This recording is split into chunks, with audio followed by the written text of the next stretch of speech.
world, actually, first question I'd like to ask you, philosopher, is what's the distinction that you make, which I know you find very important, between changing the world, which many of these people are interested and working very hard to do, and developing?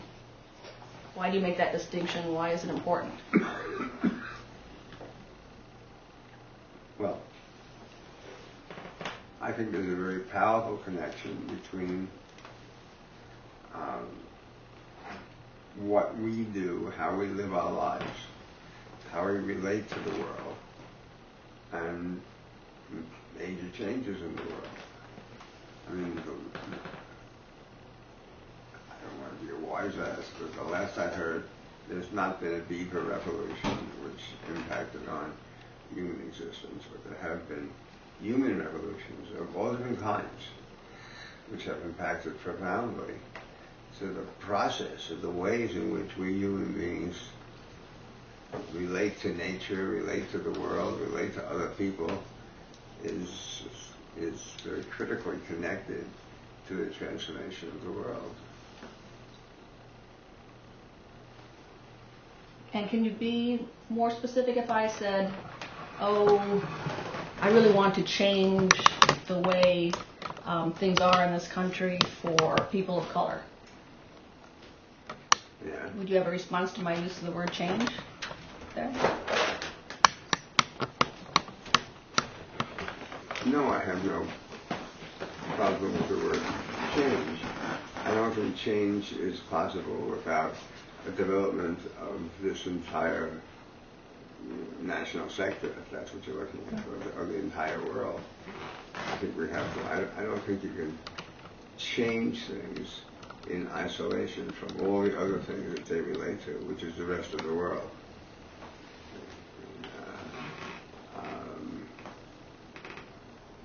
It's like asking, it's like saying, I'd like to have what's in the middle of that package, but I don't want to in any other way engage the package. You say, well, I can see how you might want that, but you can't do it because they're all interconnected.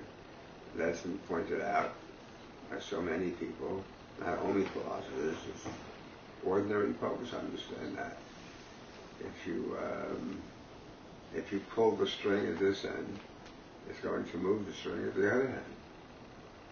And things are very much connected in very complicated kinds of ways.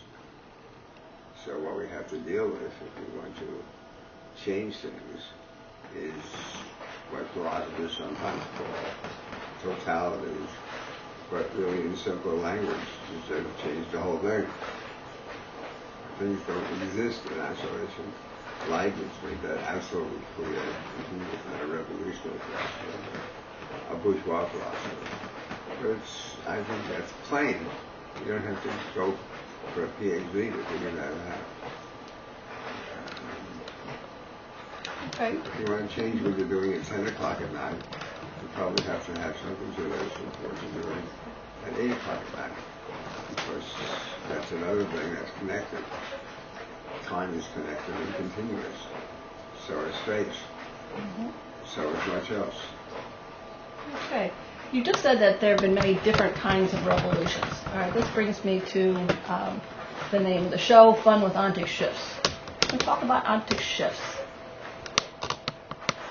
Well, that's very clear that you're making it. I didn't introduce that strange terminology. Yeah. That's your terminology. It's actually simpler than that. It's something that ordinary people talk about all the time. It's really ontic shift. It's just a philosophical name for how you see things. And people see things differently. Not only in the narrowest sense of seeing, meaning perception. Perception is relative, of course. We all know that. If you put all the lights out, you don't see very much of anything. If you change the lighting effect, you can radically change how you see things. If you change the distance you want from what you're looking at, you can radically alter how you see it. So it's even in a narrow perceptual sense, how we see is a function of the conditions under which we're seeing. So when people speak of what they see, they're actually speaking. And everyone knows this. In junior high school, you learn this. You speak of how it looks to you under certain conditions, even with the narrower sense of perception. Now, if you start to read by seeing how you see it in a less totally perceptual sense, just how it looks to you in the broader sense of that expression, that's tremendously dependent on the way you're looking at it. You know, you think of lots of interesting examples. Something I think of the Wittgenstein's famous, well, he's not so famous, but he's pretty famous. He's a philosopher, of course. And you think of his famous discussions about the duck rabbit, this sketch which simultaneously could appear to one as a duck or a rabbit, depending on how you're seeing it, how you're thinking about it, but that's commonplace experience. I mean, again, it's not as if that's only for a philosopher. I know for Wittgenstein. We all know that if we look at something in a certain kind of way, it can look like a good thing. If we look at it another kind of way, it can look like the worst thing in the world. I mean, I guess for the moment I'm still insisting on the commonsensical ordinariness of that way of talking. People talk that way all over the world and have for a very, very long time. So, you know, people have discussions which include, at some point in those discussions, plain old folks talk to each other and say, well, if here's a portion of that discussion, if you look at it that way, yeah, I can see why you can say that. But if you look at it this way, I can see here why you say this. That's not some esoteric element of speech only conducted by PhDs in philosophy. Ordinary people use that language all the time. Well, I would agree with you, and I'm wondering what turns on these different ways of seeing, however. So, for example, if we look at some of the major shifts over time, like things aren't standing still, they're in fact moving. Yeah. All right, now that had a big impact on at least how science worked. So, and in the case, it's my understanding... Probably not that big an impact on how ordinary people lived their lives at that time. Yes. People found that a kind of a wonder. So it was a wonder of that which in some ways helped to develop science. You know. Lots of people read that in their local newspaper. Galileo did so-and-so. And people said, well, people was really the same to me. And only over time, through the advance and development of science, I think ordinary people had to come to be more accepting of science, to be more accepting of seeing that as a change in their perception. That's actually how, I think that's closer to actually how it happened. They didn't read the paper from Galileo and say, oh my God, the world looks totally different. It doesn't look totally different. It takes time sometimes to see things as A instead of as B. It doesn't happen overnight all the time. Sometimes it does. With the duck rabbit, you can kind of go back and forth. Duck, rabbit, duck, rabbit, duck, rabbit. But that's not true at all. Changes in how we see things. Well, it seems to me, too, it's possible for us to have more than one way of seeing that we're juggling all the time. Is it possible? Yeah. Is it common? No. Okay, well, here's what I'm thinking is you seem to be, if I understand correctly, promoting a particular shift, which would be a performance ontology, for one way of looking at it. Can you tell us something about that and why you think that's important? You see,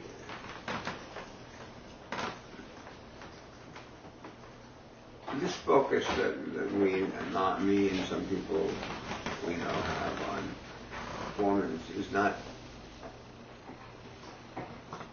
it's not abstract. Mm-hmm.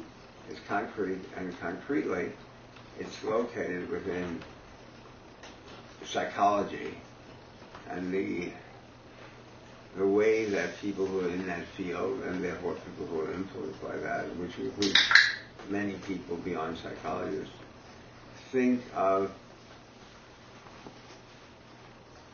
how things are it's relative. It's a critique of an existing way of understanding how things are. What is that way? It's hard to say. It's probably several different ways. One major way that it is in terms of behavior, for example. Mm-hmm. So we're suggesting, I'm suggesting, and have spent a good deal of time thinking about this, that perceiving things as behavior produces ultimately a misreading or a misunderstanding of how things actually are. And basically, I mean, this would take hours to expand on, indeed lifetimes. But basically, what that does is, in my opinion, is problematic, is it leaves out, if you will, the inner workings of the human being. It relates to the human being as nothing more than what she or he does in a behavioral sense, meaning what kinds of behaviors the person takes or does or whatever, and tries to say that human beings are nothing more than that, the combination of all of their various behaviors. I mean, that's a very skimpy accounting of what behaviorism is, but for the purposes of a 10-minute whatever, we'll use that. And some people, myself being one of them, many people who've thought about these issues, think that's not only wrong, it leads to some misleading ways of understanding human life.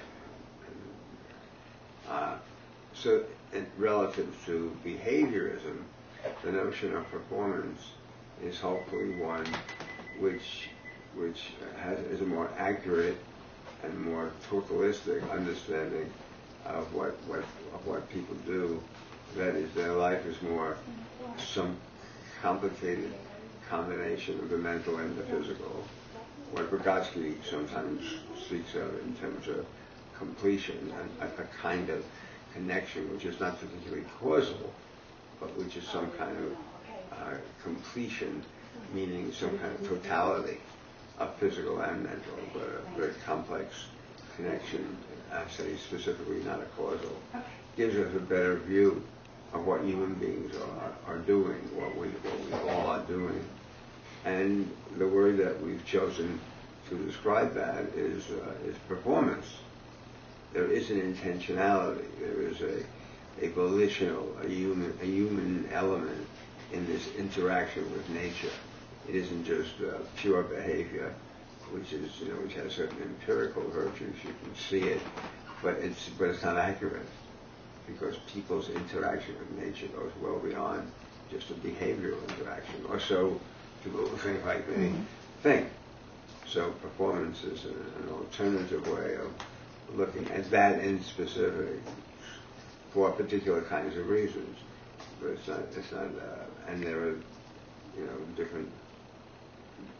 different situations and different reasons for using the concept of performance in that way, which go beyond just a critique of behaviorism, but to a more positive assertion, following a lot of different people, Vygotsky being one of them, to understanding this relationship between human beings in the world in which we live and nature as a kind of a shorthand for the world in which we live.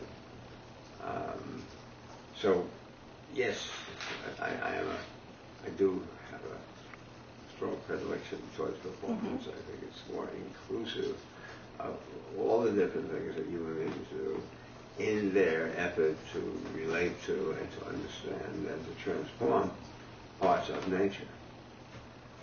So, and speaking of transforming in our 21st century revolutionary here, so this shifting the gaze then from cognition and making sense and all that to activity, how is that important in daily organizing? In their work, in transforming their communities? Can you give some examples of? Well,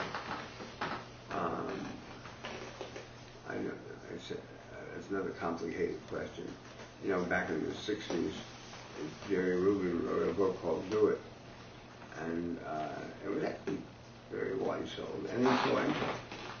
And I think it was a step in the right direction, although I think much of what he had to say was foolish. You can urge people to do things because doing things is what makes a difference, and still think that everything they decide to do is wrong. Those two are totally consistent. I don't think that was true that everything he decided to do was wrong, but almost everything he decided to do. But he was right in saying that people have to, if you're going to affect change, you have to do more than passively think about it.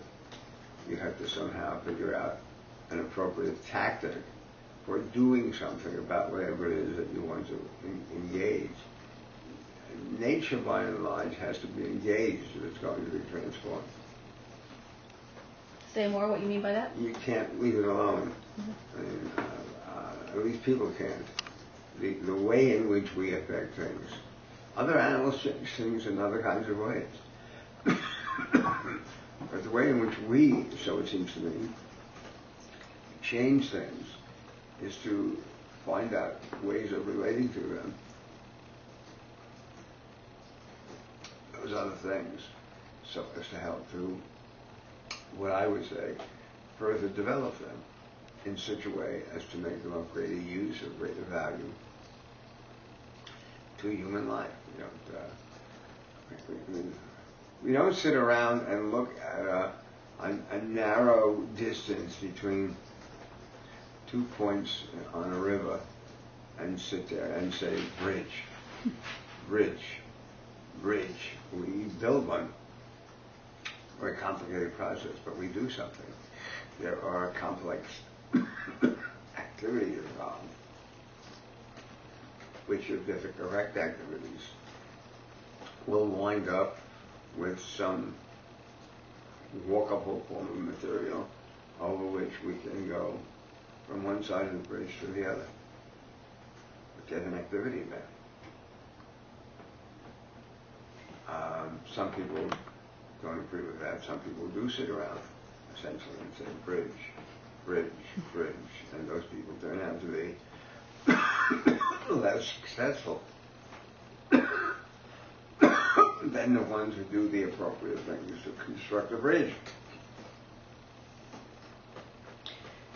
Also common sense. I'm sorry. That's also commonsensical. Everybody does that. Okay, now so you're saying it's commonsensical and you're speaking about it in a very ordinary way. Why is it that so many postmodernists they're ready to toss out self, they're ready to toss out truth, but knowing is something they're just hanging on to?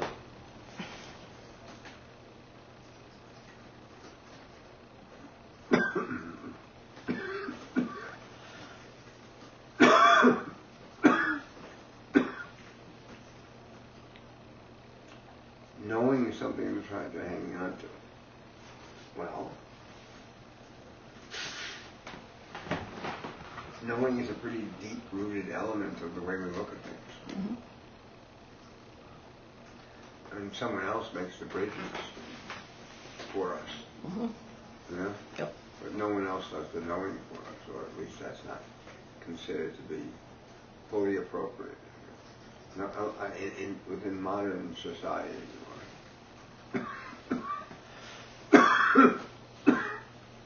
it's considered, even I consider it, problematic to think that anybody else should do the knowing for us. We also have to know ourselves. So it's deep in the concept of self, and deeply tied to the notion of individualism, and deeply rooted in our very idea of a person. After all, didn't the Greeks say, know thyself?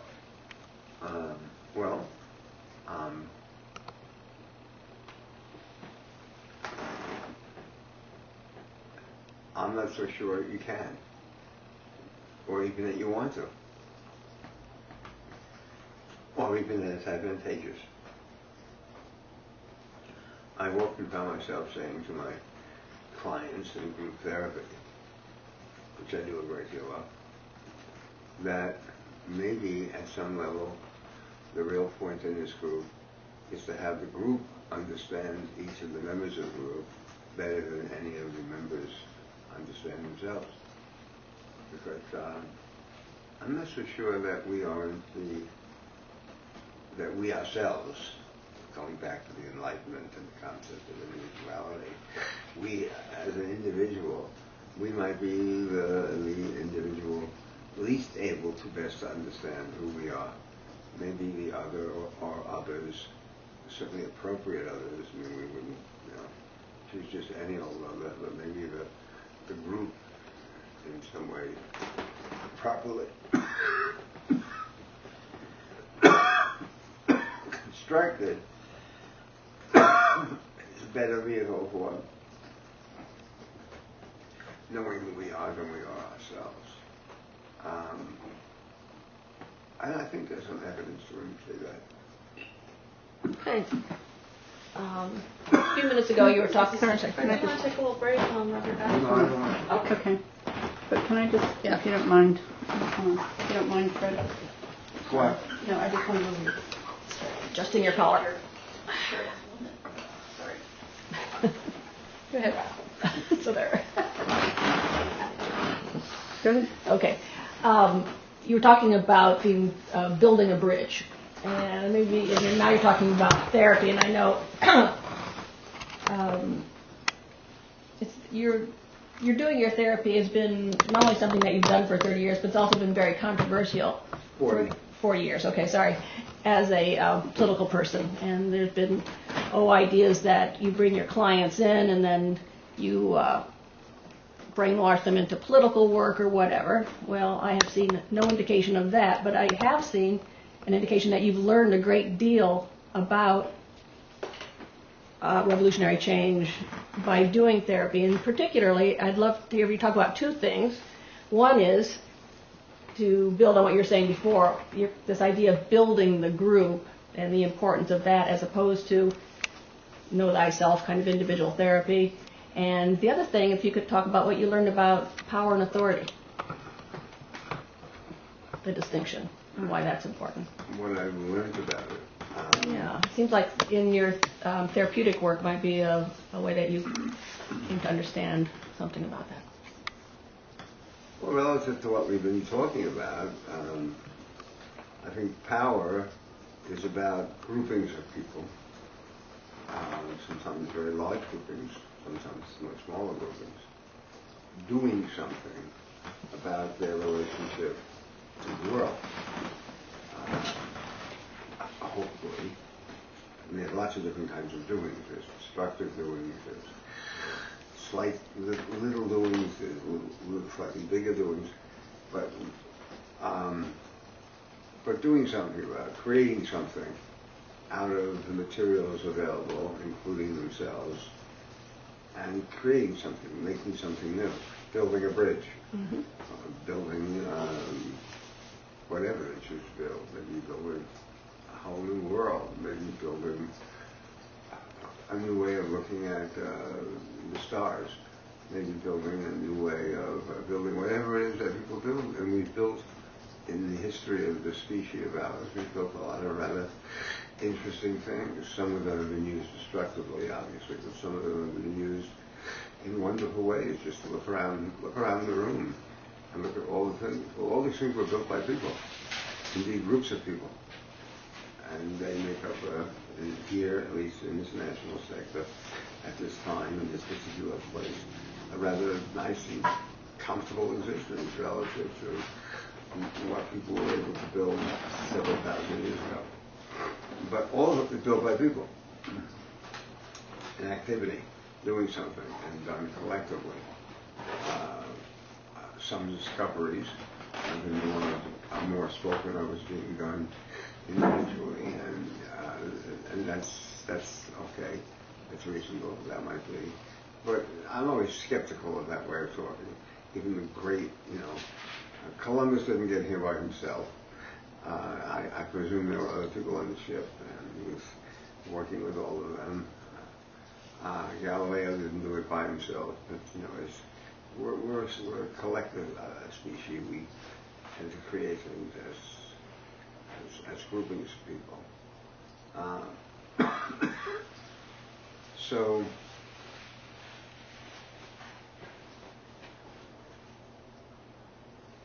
that's what we do, and I think that's not what it is. Well, I was thinking, going back to ways of seeing, you just described that this is what we do, collectively build things and create in the world. That's where it's our power. Right. I'm thinking that for most of us, we, bizarrely enough, since it's so straightforward, don't really see things that way. And I'm thinking about either in a therapy group, in an All-Stars workshop, in a meeting at an independent political club in Queens.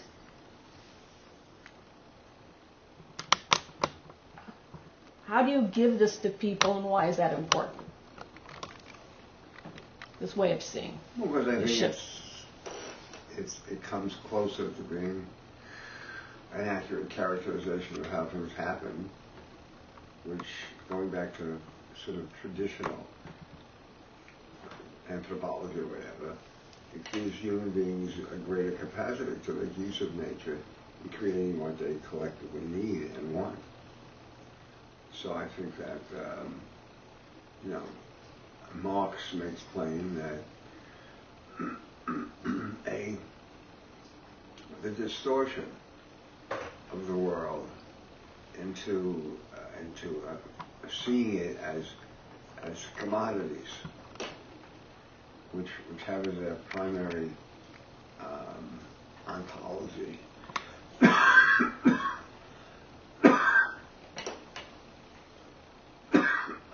objects which can be bought and sold. Go back for a moment to where we were. Yes. Like somebody crossed myself out.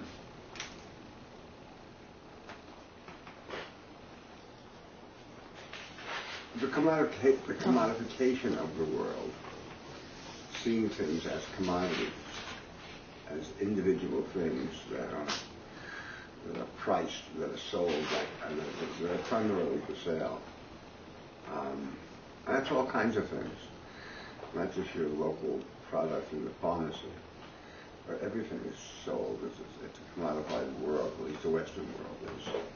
And the Western world has so dominated the Eastern world that the whole world is like that. It creates a serious distortion of our connection to the world, because it denies that all this was created by collectivities of workers. Again, this is pure Marx in a way, but Marx is at the root of a lot of this thinking. And so it denies the actual activity by which these things were created, which, for lack of a better word, we call collective work. But they're taken over by the people who have provided the capital for that work to be done by buying the labor, which did it, and so that sets up a distorted view. And we have a name for that view, not a fancy word, but one that most people have a sense of. It's called alienation. And it's not funny, that it would be not surprising that it would be called alienation. So it really, now I'll bring it back to where you're at. Creativity has to be understood as relative to alienation, which is what it's critiquing. It's creativity in the sense of activity which is not seen through the telescope, or whatever you want to use, of alienation.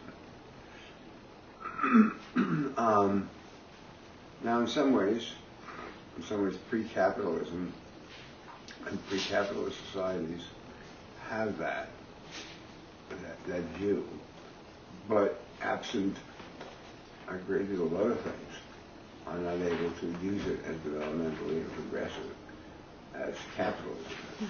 Capitalism has in some ways, capitalism as a social system has a very distorted picture, but a very developmental practice.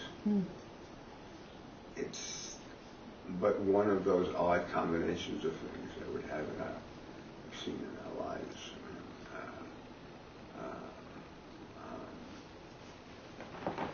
So what we're looking to do is hoping to find a way to maintain what we gain in our relationship to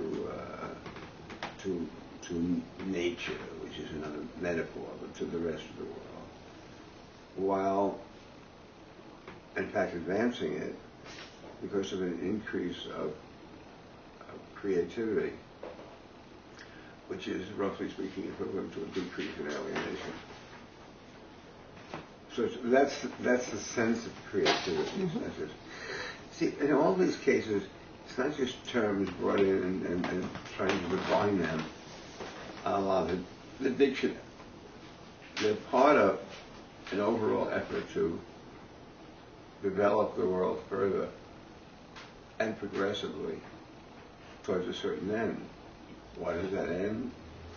Towards more people having the best things that humans can create in a way that's a distribution of these things, of what we have and what we could possibly create, so as to create a better world for everybody.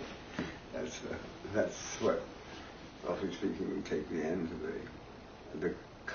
we currently have a great deal of advanced technology, not as much as we could have, but we have a great deal. But the distribution of it is so completely traditional, and part of the tradition of the whole culture, that it's bad for us. It's very bad for us. By us, I mean the species. It's so bad for us that I think some people think, and I can believe them, we're on a bad track.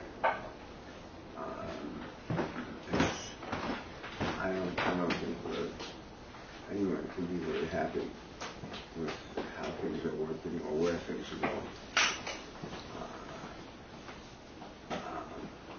If you're thinking of the whole world, and if you're not just thinking of yourself, so just I think to clarify that we're not talking about something which is discontinuous with the historical process which has brought us to here. We're talking about going forward. Capitalism is an amazing thing. And very powerful.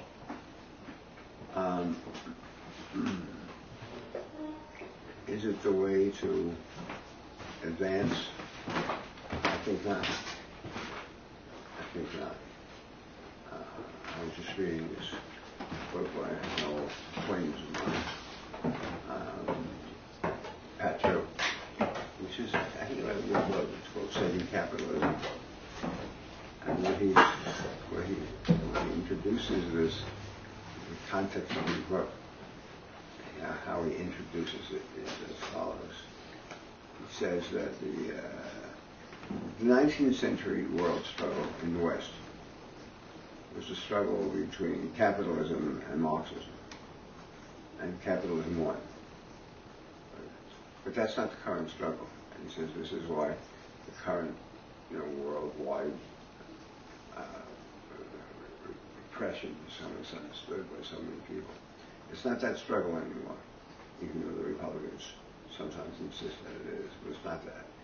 It's more the struggle between state capitalism and so-called free market capitalism. Mm-hmm. That's the current struggle. Now, I would not quite agree. I think we're in a transition between those two, as Pat says, between state capitalism and free market capitalism. I think that's accurate. But you never at a fixed point, you're always between things. That's going into a struggle between what I would call state capitalism